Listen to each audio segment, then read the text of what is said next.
trabalhadores do Brasil. Getúlio, 1930 a 1945, do jornalista Lira Neto.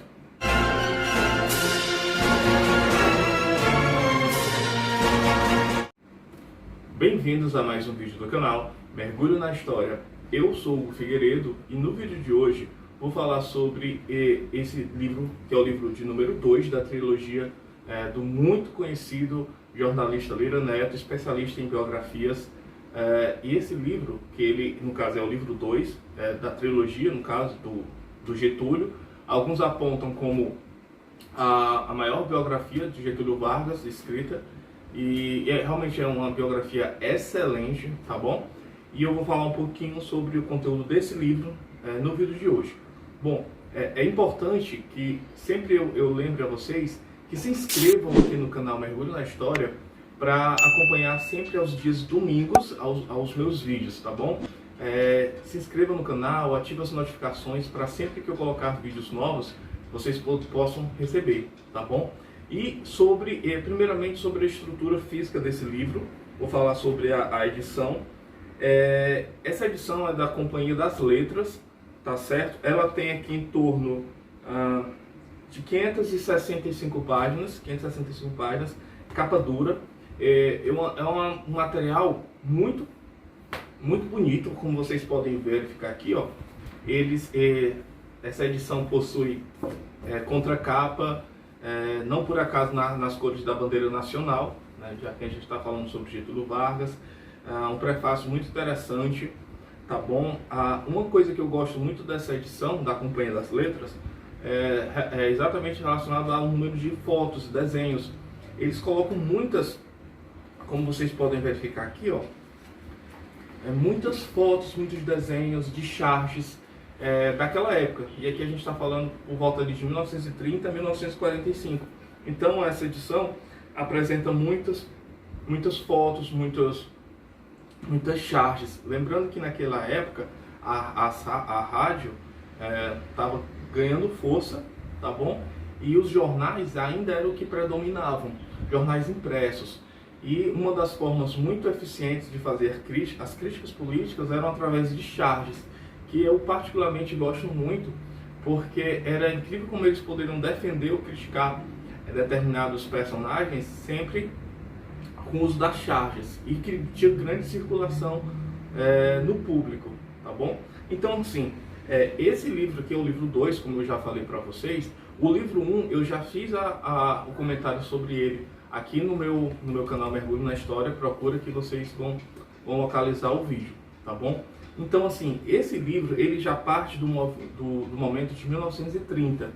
O que ocorre em 1930? Ocorre exatamente a Revolução de 1930, no qual Getúlio Vargas e o seu grupo político, alinhado com as oligarquias do Rio Grande do Sul, de Minas Gerais e algumas oligarquias dissidentes, em especial a de Paraíba, do estado da Paraíba.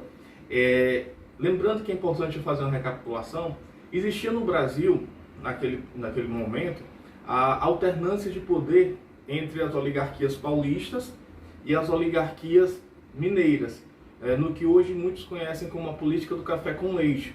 Então havia certo uma intercalação nos poderes do governo federal por conta dessas duas oligarquias, até o momento que seria a vez de Minas Gerais chegar ao poder, né, ao Palácio do Catete, que era a sede do governo federal. E assim, São Paulo não aceitou, né, e colocou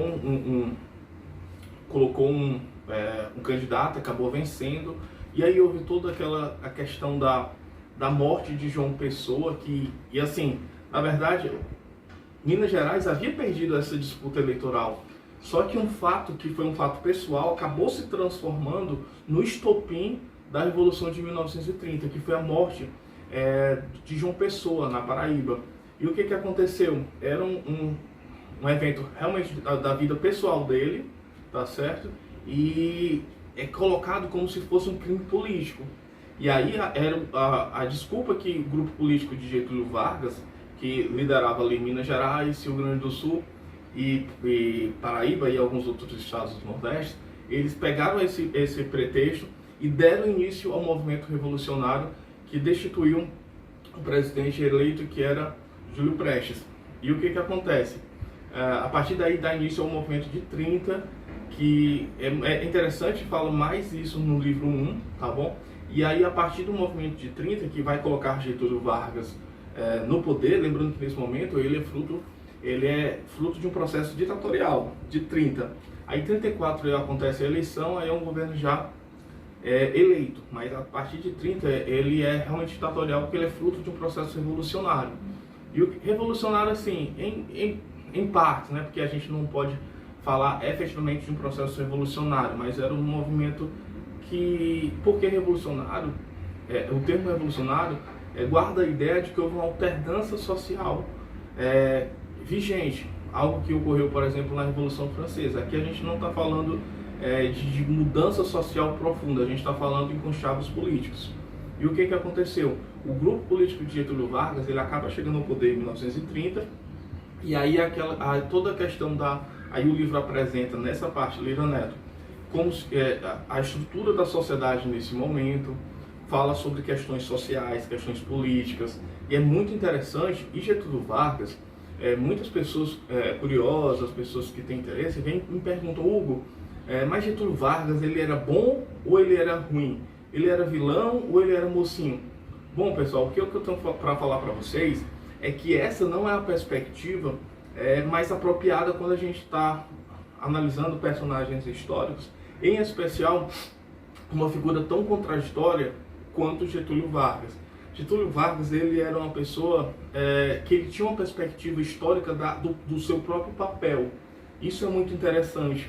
E assim, é difícil a gente compreender, principalmente quando a gente está nos anos atuais, né, década de 2000, 2020, né? Então, assim, a gente ou coloca a pessoa ali como vilão ou como mocinho. Mas, por exemplo, é interessante a gente perceber que, por exemplo, Getúlio Vargas, só um segundo. Perdão. Então, assim, o próprio Getúlio Vargas, que permitiu a formulação da lei que criava justiça eleitoral, que dava direito ao voto feminino, foi o mesmo Getúlio Vargas que em 1937, durante o Estado Novo, acabou com o voto no Brasil. Então, assim, e aí mostra a questão dos grupos militares, porque é importante a gente entender que o Exército, diferente de uma instituição profissional como a gente conhece hoje, naquele momento o Exército ele tinha uma influência muito forte dentro da política nacional. E aí a gente vai desde o processo da proclamação da República e aí inúmeras vezes. Por exemplo, na Revolução de 30 não foi diferente, teve presente a participação de grupos tenentistas, que eram tenentes que percorriam os sertões nordestinos, os locais mais longínquos no Brasil, derrubando oligarquias locais, no sentido de promover uma salvação da moralidade política. E assim, esses tenentes, o movimento tenentista, ele acabou destituindo algumas oligarquias, passou inclusive aqui também no Ceará, tá bom? E assim, há muitos desses tenentistas, uns acabaram indo mais para o bloco, que eu não gosto muito dessa nomenclatura, porque no Brasil ela não é muito clara, mas eu vou, a grosso modo, colocar.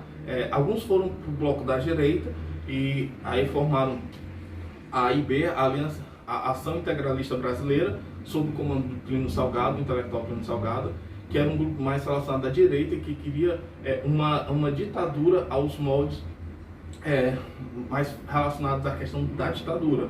E assim, e tem também a questão da esquerda, que formou a Aliança Nacional Libertadora, a ANL, e que era um grupo relacionado à esquerda, e em alguns momentos ambos tentaram realmente fazer um golpe no Brasil.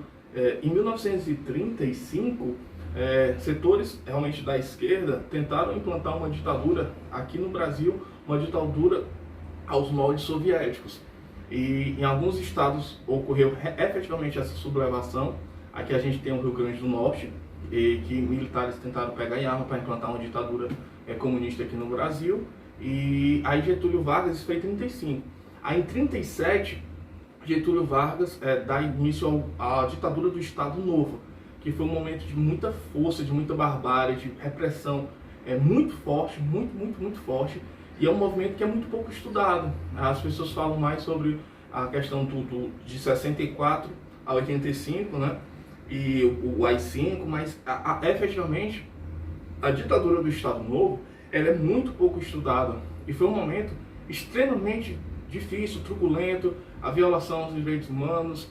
A gente, para vocês terem ideia, Getúlio Vargas, ele mandava presos políticos para campos de concentração nazista, na Alemanha, tá bom? Então, assim, existia troca de informações entre militares da Gestapo nazista com membros da polícia que fazia a segurança, proteção pessoal ali do Getúlio Vargas. E isso foi um momento de grande truculência, de grande violação aos direitos humanos, cassação, todo tipo de sorte de violações ocorreu nesse momento muito triste da história nacional. E aí em 38 os integralistas tentam fazer um golpe, Getúlio Vargas acaba desbaratando esse golpe mais à direita. Então Getúlio Vargas, ele concentra para si realmente todo o poder. Ele corta, digamos assim, a cabeça da direita em 38 e da esquerda anteriormente já em 35. E aí ele dá início a uma série de reformas no Brasil, os direitos trabalhistas. Ele tinha essa preocupação. Alguns colocam que ele fez isso de propósito para exercer um controle social. Outros não, diz que era realmente de boa fé. Então, assim, não tem como a gente estar dentro da cabeça de Getúlio, mas o fato é que ele conseguiu controlar muito bem os interesses, fazer articulação entre os setores privilegiados e a classe dos trabalhadores. E aí, geralmente, ele sempre colocava em seus discursos, no dia 1º de maio, quando ele falava trabalhadores do meu Brasil, e sempre anunciava ali alguma medida, aumentava os salários. Em alguns desses anúncios, para vocês terem ideia, ele chegava a anunciar aumentos de 100% do salário mínimo. Aí vocês podem imaginar a popularidade de Getúlio Vargas. E assim, aí ele implanta, né, essa questão dos direitos trabalhistas. E aí o que acontece? É importante também a gente lembrar que, assim, quando existe uma resistência por parte das elites paulistas em relação ao governo a partir da Revolução de 30. Lembrar que as oligarquias paulistas acabaram sendo colocadas em segundo plano por conta da vitória da Revolução de 1930, de outubro de 1930. E assim, aí a questão da Revolução Constitucionalista Paulista de 1932. E é interessante que algumas passagens que eu queria até mostrar para vocês, que eu achei muito curioso, onde mulheres paulistas pegaram em armas para combater o governo Getúlio Vargas. E aí a gente tem grupos paulistas como, por exemplo, aqui, ó, vou ler uma passagem aqui para vocês. As vicissitudes de uma guerra desigual não esmoreciam o ímpeto dos insurgentes. Mocinhas e donas de casas persistiam engajadas em torno de instituições como a Cruz Vermelha e de entidades femininas como a Cruzada Pró-Infância, Liga das Senhoras Católicas, Federação das Filhas de Maria e Associação das Mães Cristãs. Então, a mulher paulista, ela pegou em armas para combater o governo federal de Getúlio Vargas. Eu até fiquei pensando como seria o movimento revolucionário para combater um governo aos dias de hoje, né? Aos dias de hoje seria algo como guerreiras da Anitta, alguma coisa nessa linha, com certeza. Mas assim, alguma coisa que eu achei muito curioso, e aí mostra toda a figura, o papel da imprensa, coisas que, como por exemplo, hoje a gente às vezes a gente acredita que, por exemplo, fake news, que é algo que hoje é muito falado, que é novo, é algo recente, mas não é. Aqui a gente já tem, desde essa época de 1930, 1940, o uso maciço de mentiras em jornais. Né? Então, assim, existem jornais governistas e jornais contra o governo. e cada qual fazia as mentiras ali a seu favor, né? Por exemplo, a gente tem uma passagem que aí mostra uma coisa que é interessante, que eu já ia esquecendo, é o dilema de Getúlio Vargas porque quando a Segunda Guerra Mundial começa em 1939, em setembro de 1939, quando a Alemanha invade o corredor polonês e França e Inglaterra declaram guerra à Alemanha, aí o que acontece? Getúlio, ele não declara guerra ficando ao lado dos aliados inicialmente. Há uma grande demora por parte de Getúlio Vargas a assumir um lado a favor dos Estados Unidos e dos aliados como um todo. Por quê? Porque até aquele momento, Getúlio Vargas ele tinha grandes características que o colocavam muito próximos à figura de Hitler, de Adolf Hitler e de Mussolini na Itália. Então, assim, existiam várias similitudes, como eu já coloquei, só que existiu um investimento por parte dos americanos aqui no Brasil, porque o Brasil, caso vocês não saibam, foi muito importante para o esforço da Segunda Guerra Mundial, não no sentido de mandar militares, apesar de que foram mandados também, e foram muito bem sucedidos nesse intento. Mas o Brasil contribuiu muito para o esforço de guerra aliado, cedendo bases no estado do Ceará e no estado do Rio Grande do Norte, porque esses dois estados ficam muito mais próximos da África, e que existiam as batalhas no norte da África durante a Segunda Guerra Mundial. Isso é muito pouco falado. Então, assim, não só para a África, como para a Europa também, principalmente para a Europa também. Então, assim, as bases militares, inclusive aqui no Ceará, o aeroporto do Ceará foi construído a partir do momento da Segunda Guerra Mundial, que os americanos vieram para cá e aí construíram o aeroporto. E aí ficou depois da Guerra Mundial. E o que acontece? Alguns jornais, e Roosevelt chegou aqui num carro, visitou Getúlio Vargas, e aí teve um jornal que mais voltado à figura de Getúlio Vargas, que disse que o presidente americano, Roosevelt, ao ver a figura de Getúlio Vargas, começou a chorar em prantos, emocionado por ver a figura de Getúlio Vargas, o que a gente sabe que isso nunca ocorreu. Mas é interessante como a gente coloca, que a gente vê e a gente percebe que coisas que nós achamos que é muito atual, não era pura e simplesmente, já acontecia, as fake news que hoje nós conhecemos como fake news, já aconteciam e eram muito contumazes, só que as tecnologias, sim, essas eram diferentes. Se naquele momento eram mentiras em jornais, hoje elas são feitas pela internet. Então, assim, é muito perigoso essa questão de um controle da informação, porque a pergunta surge quem vai controlar essas informações, quem é que vai dizer o que é verdade e o que é mentira.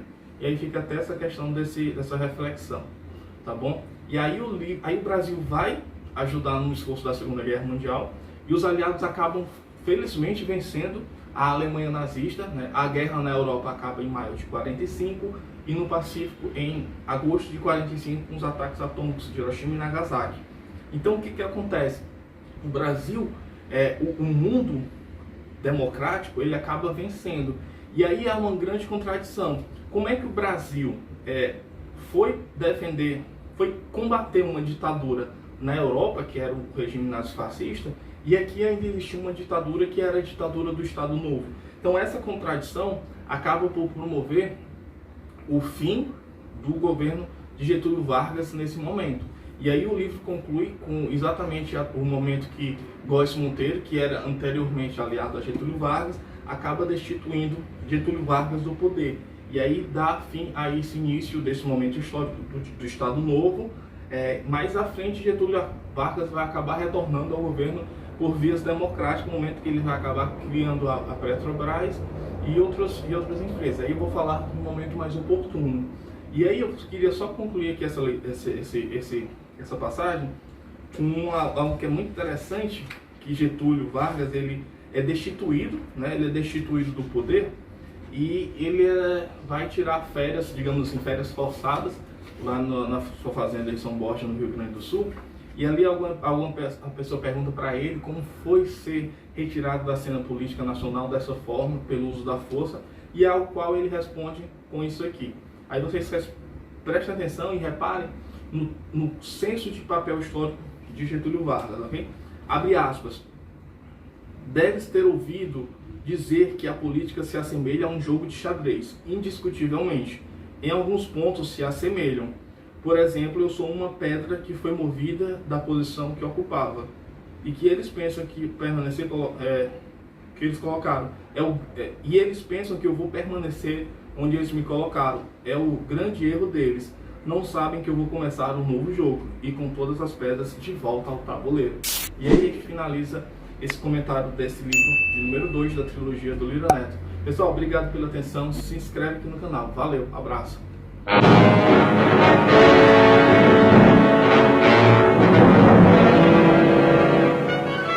Newest ally of the United Nations, Brazil, largest republic in South America. Brazil, only 5 hours by bomber across the South Atlantic to Vichy control.